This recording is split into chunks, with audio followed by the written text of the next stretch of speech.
Maharashtra superfast news चॅनलमध्ये आपले सहर्ष स्वागत आहे। खास सत्याची थार लेखणीची महाराष्ट्रातील ताज्या आणि वेगवान बातम्या पाहण्यासाठी आपल्या हक्काचे चॅनल शेअर करा, लाईक करा आणि सबस्क्राईब करा। धन्यवाद।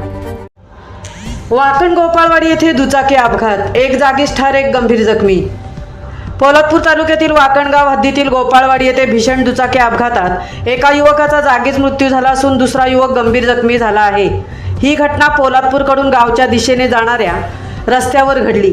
मिळालेल्या प्राथमिक माहितीनुसार MH01G9427 क्रमांकाची दुचाकी भरधाव वेगात असताना चालकाचे नियंत्रण सुटल्याने रस्त्याच्या कडेला असलेल्या महाकाय वृक्षाला जोरदार धडकली।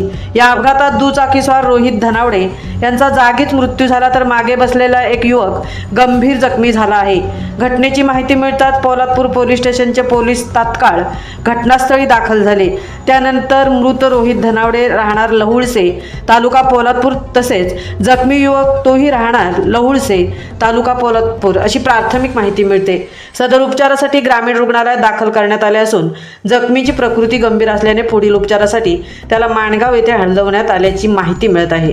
या घटनेचा पुढील तपास पोलादपूर पोलीस स्टेशनकडून सुरू आहे। महाराष्ट्र सुपरफास्टसाठी सिद्धेश पवार सह तृप्ती भोईर, पोलादपूर।